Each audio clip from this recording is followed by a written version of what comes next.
you want to go from this 1, 2, 3, 4.2 to this 1, 2, 3 and a quarter.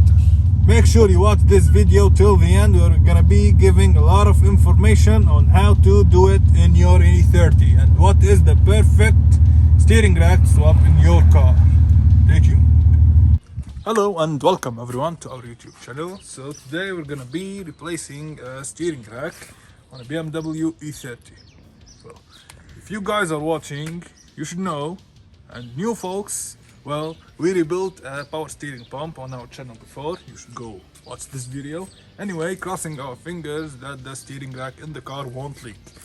It lasted a couple of weeks until one of the seal blew out and started leaking all the oil down on the ground.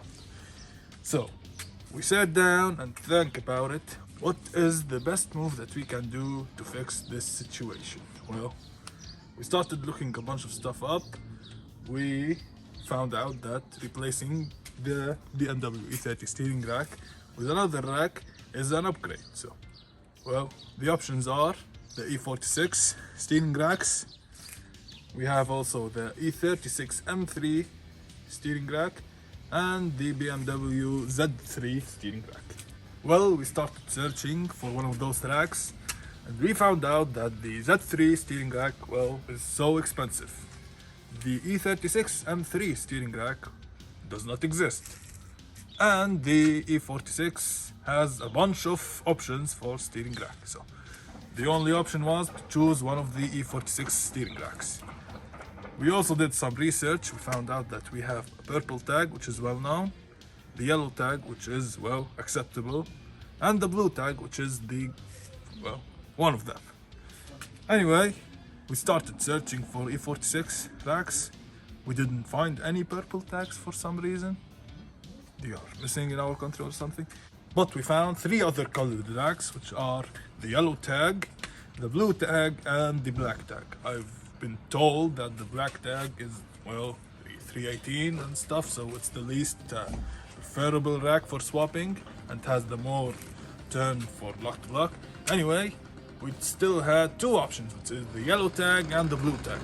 We made a little bit of research, found out that the blue tag is for the BMW E46 CSL, which is maybe in an M3, maybe not. So we prefer the blue tag over the yellow tag. And we are the only people who are swapping the blue tag in an E30 on YouTube, so welcome along. And for the guys that have either purple tag or yellow tag and want to learn how to swap it in their E30, it's the same procedure. The yellow tag, blue tag and the purple tag, all the E46 have the same external dimensions and they require the same amount of work to be installed on an E30. So it's gonna be the same application for you, except the turning ratio and the, well, this stuff. So now we're gonna start this assembly. Then we're gonna dig out the new rack that we have and show it to you side by side with the old E30 rack. And then we're gonna head straight to each requirement that you have to do, each modification that you have to do, with no special tools or special kits, which we are gonna do all of it by hand beside our house, well, with normal equipment and hardware.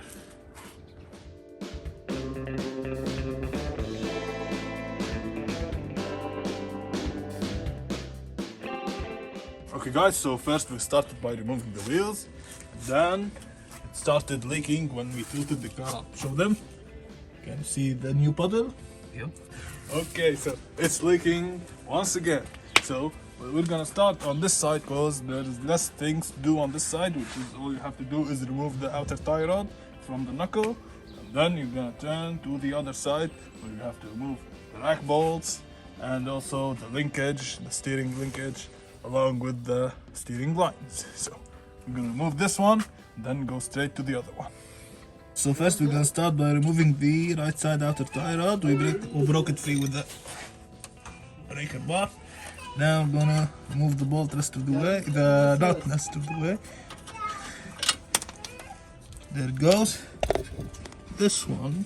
So if your ball joint with the outer tire is stuck, spray on some WD-40, spin the nut backwards, put it back on, hit it with a hammer, and it will fly out. Okay guys, so if the ball joint is spinning on you and you can't remove the nut, put a floor jack under the ball joint, lift her up, which will hold it still. And then you can remove the nut easily without spinning the ball joint.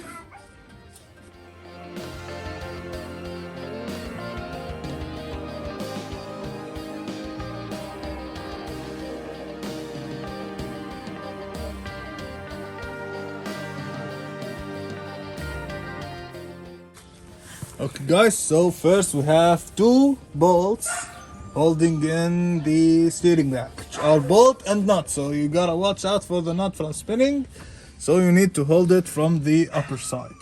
Now luckily enough, mine was caked with grease, which held it in place, so I'm gonna be removing them with trying to at least, with no, oh, there it goes. As you can see, the nut is spinning, so you need to hold it. Oh, I'm powerful enough to hold it with my hand.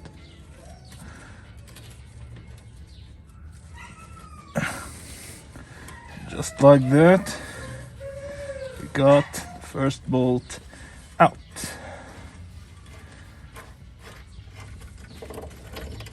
Ta-da! On to the next one. Okay guys, this here is the other side. As you can tell, I've put in a wrench on the nut to keep it from spinning. Well, while using this to remove the other bolt. Don't be afraid, the steering rack is not gonna fall on your head. Like my wise man, cameraman noted. Nope, it's not gonna fall, neither pull down the steering wheel. Okay guys, so the cameraman is taking a break because, well, he can't sleep next to me under the car. These are the two lines hooked up to the steering rack that we're gonna take away, and this is one of the two 13mm bolts that we're gonna remove. So to release the steering rack from the linkage, this here, where it is, here in the middle of the screen, focus. This one is the next one that we're gonna remove, because we need to measure the old steering linkage. Maybe we need to shorten it, maybe not. I don't know yet. Probably will. Anyway, I'm gonna remove these two bolts and get back to you. Guys, so we removed the flow meter to reveal the power steering pump down there. And also we need to remove this line over here, over at the power steering reservoir, because this line hooks straight to the power steering rack, and the banjo bolts on the power steering rack, well, it's tight in there and you can't fit the wrench easily, so we're gonna remove the power steering lines from the pump and the reservoir. So now we are removing the low pressure line, the return line of the reservoir, between the reservoir and the steering rack itself. Using a 19mm wrench, we remove the banjo bolt over at the power steering pump. So now I'm removing the motor mount bolts, because we need to lift the engine up so we can remove the steering rack, because it's a tight space and the motor and the oil pan specifically is in the way. Never see that again. Okay guys, so now I'm removing the right side motor mount. A lot of videos on YouTube are done with the engine out, so for some reason, if you have the engine out, you can take advantage of your situation and remove or replace the steering rack before putting the engine in. Makes the job a whole lot easier. In my case, well, if you've seen my videos, my luck is the worst luck on the face of the world, so everything is the hard way. At least you learn something from seeing me suffer. At least my suffering is informative for you guys. So, good deeds.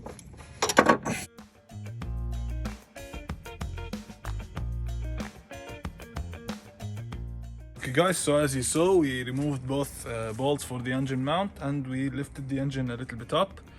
Now we got everything loose. We're gonna go under there and yank this puppy out.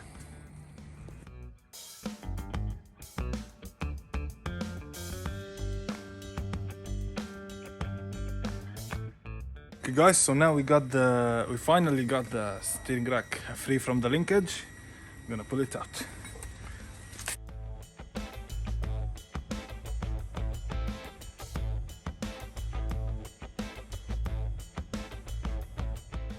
Guys, so finally we got this baby out. Let's set it here. Go grab the new one. Compare them side by side. Here are the steering racks side by side, which we're gonna talk about in detail tomorrow in the morning. See you then.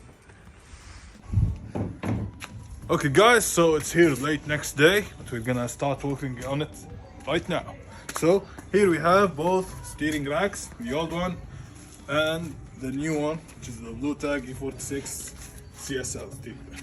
So what we have to do in order to fit the rack, the E46 rack with the stock outer tie rods will not fit because it's, well, 5 centimeters approximately longer.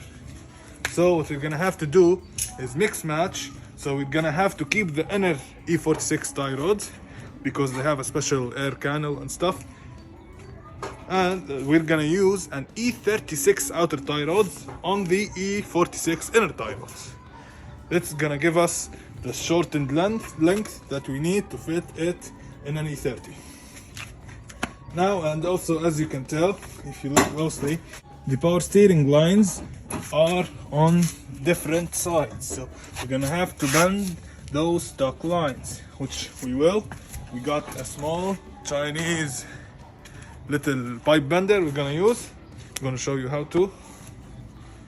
And we're gonna need to shorten the steering linkage, the steering shaft between the steering wheel and the input shaft of the steering rack. So we're gonna start by removing the old steering shaft and doing some little modifications to it.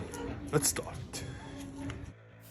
So if you look closely, we are cutting the heads of the rivets off so we can remove the rubber part, which is about the length that we need to shorten, which is the guibo.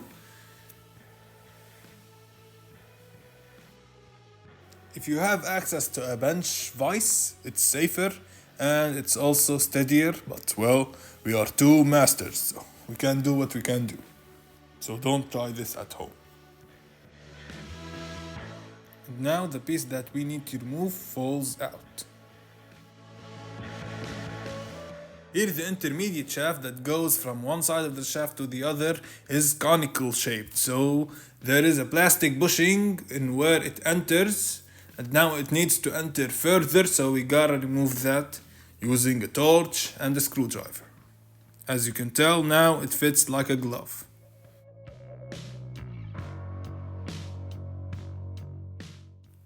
Now we are pushing the other side of the rivets out using a screwdriver and a hammer. You can use a punch if you have one.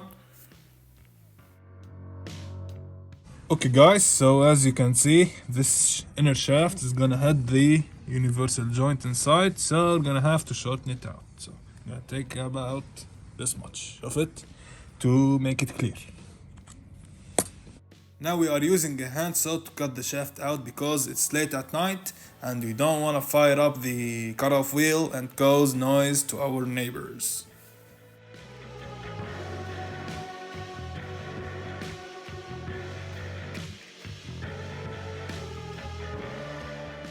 All we have to do now is to file the shaft so it doesn't have any burrs that could cut our fingers. Now we are using a couple of washers and bolt and nut to secure the two parts of the shaft together.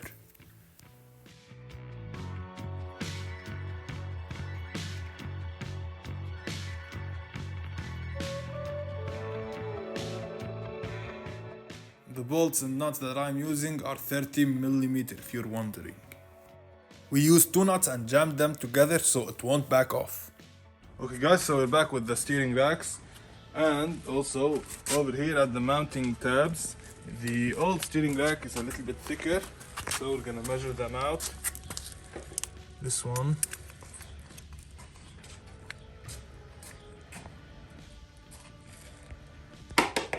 is about 6.4 centimeters.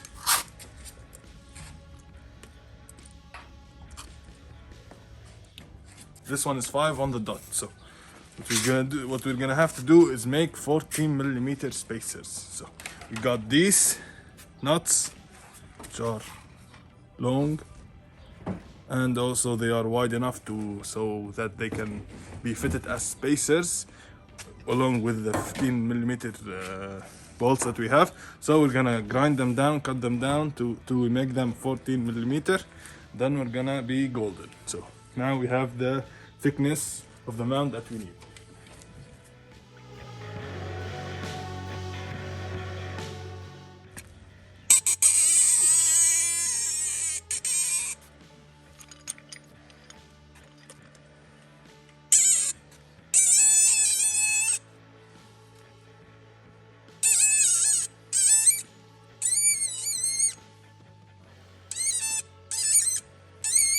The E46 outer tie rods were stuck on like you would not believe. We had to cut a channel through them and also use a torch and heat them up and use a pipe wrench to remove them.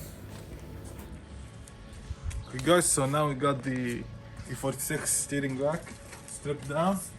We're gonna start installing the E36 outer tie rods on the E46 inner tie rods. Now these are site specific, so there is left and there's right, so keep in mind while doing it to put it in the right order.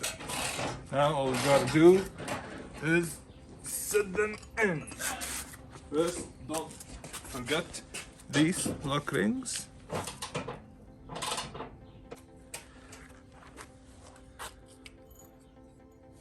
Right, this is the right side.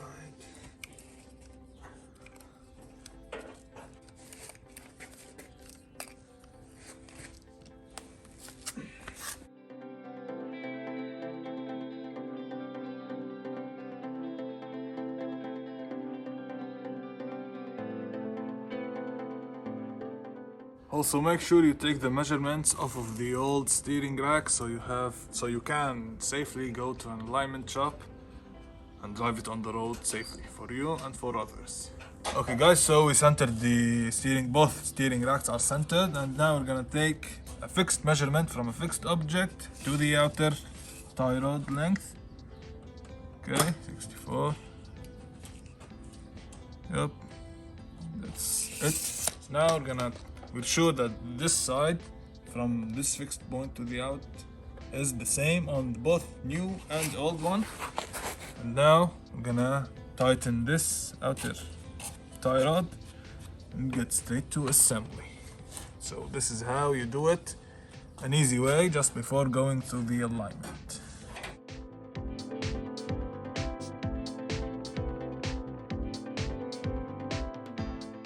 Okay guys, so now that we got everything straight and both steering racks are the same length end to end and also on each side. So now I'm gonna turn my focus on removing the power steering lines from the old rack, which hopefully does not need any adjustments. Cross your fingers. Anyway, I'm gonna be removing them, then installing the new power steering rack on the car, then test fitting the lines to see if they need any adjustments, which we'll do after the installation of the steering rack. So this is the feed line, which is 19 banjo bolt, 19 millimeter, and the other one is, I guess, 22. If I can find it, here it is.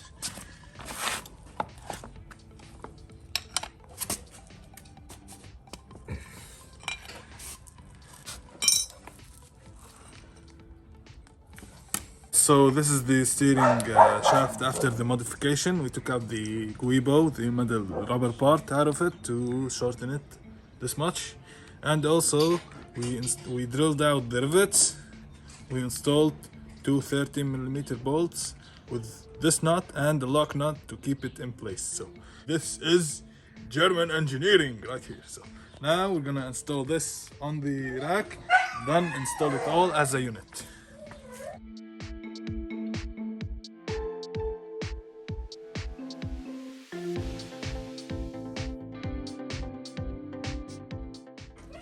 Guys, so we are lifting the engine up to fit the steering rack under the oil pan above its mounts.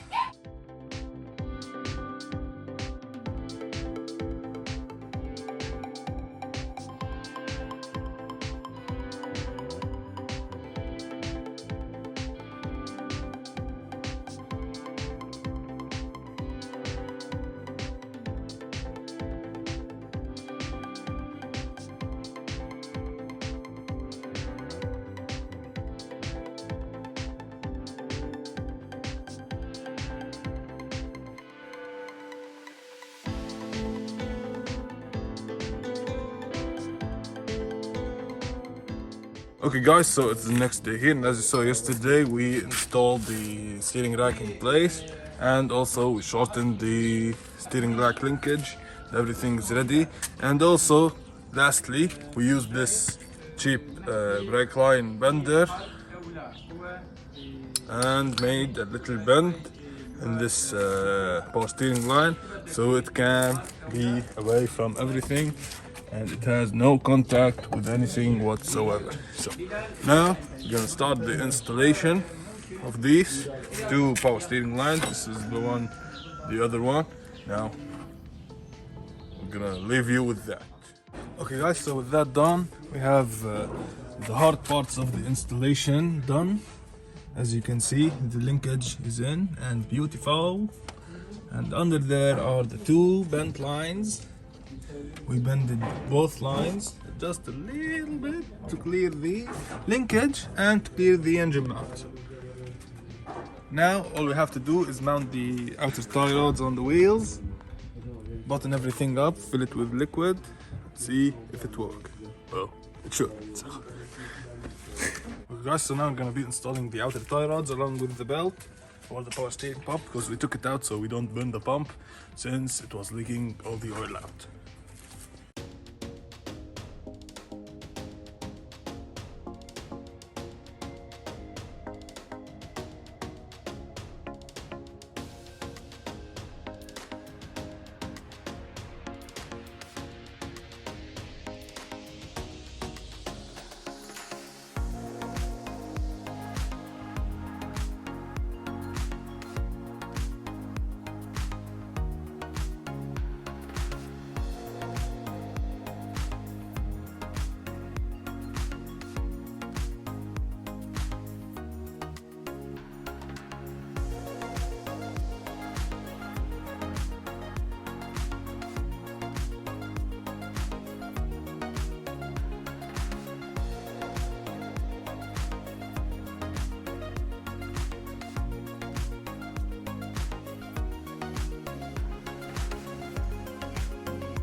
So it's now time to add some fluid to the system, then check for leaks and go do a test drive.